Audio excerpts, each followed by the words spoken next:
हम तुम्हारे साथ है म्हणून आता शहर बंद करून टाक. एखाद्या वेळेस मुंबई बी बंद करू नये. आकाचे लोक जर आले तर परळी म्हणजे बीड मुंबई सुद्धा बंद करू शकतात. वाल्मिक कराडांना मी नाही भेटलो नाही. वाल्मिक कराड माझं काय वाईट काय होतं वाल्मिक कराडाबरोबर माझे चांगले संबंध होते ना. हो मग आता ॲक्शन घेणार ना. माननीय अजितदादा ते राष्ट्रीय अध्यक्ष आहेत, प्रदेशाध्यक्ष आहेत तटकरे साहेब, ते जाहीर करतील ना. कारण याच्यातले जेवढे मला वाटतं विष्णू चाटे आतमध्ये गेलेले जे आहेत बरखास्त करावं लागेल, नाही ते इज्जतीचा पंचनामा होईल ना. मंत्रिपद हे ते कसं मिळतं काय मिळतं तुम्हाला माहिती. आणि मी मंत्रिपद नाही मिळालं म्हणून नाराज कुठं आहे. मी दुसऱ्या दिवसापासून संसदीय कामकाजाला लागलो आहे आणि तुम्हाला मी नम्रपणे सांगतो की पुढची 5 वर्ष मी विधानमंडळाचंच काम करीन आणि तेही सर्वात उजवं कसं होईल या दृष्टीनं प्रयत्न.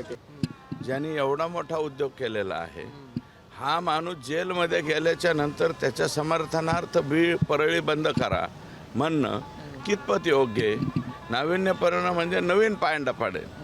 इसके बाद जो भी जेल में जाएगा उसके लिए हम तुम्हारे साथ है म्हणून आता शहर बंद करून टाक. एखाद्या वेळेस मुंबई बी बंद करू नये.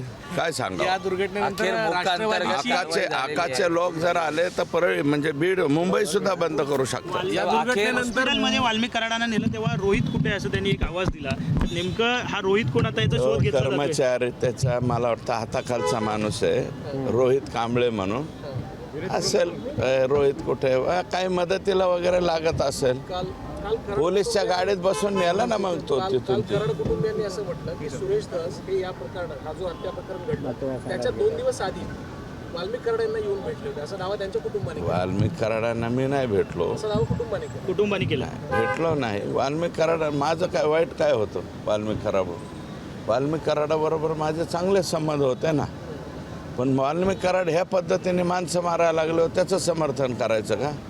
दोस्त आहे किंवा मैत्री आहे म्हणून जर असं वागवून दिल्याच्या नंतरही असं वागल्यावर मग त्यांच्याबरोबर राहायचं का.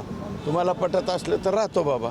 जसे पण दोन मंत्री झाले बीडमध्ये धसना मंत्रिपद मिळालं नाही म्हणून त्यांची धडपड सुरू आहे असा आरोप केलाय वाल्मिक कराड यांच्या पत्नीनं. अजित पवारांच्या राष्ट्रवादीची बीड जिल्हा कार्यकारिणी बरखास्त केली गेली. कशामुळे या सगळ्या प्रकरणानंतर हो मग आता ॲक्शन घेणार ना. माननीय अजितदादा ते राष्ट्रीय अध्यक्ष आहेत, प्रदेशाध्यक्ष आहेत तटकरे साहेब, ते जाहीर करतील ना. कारण याच्यातले जेवढे मला वाटतं विष्णू चाटे आतमध्ये गेलेले जे आहेत बरखास्त करावं लागेल, नाही ते इज्जतीचा पंचनामा होईल ना.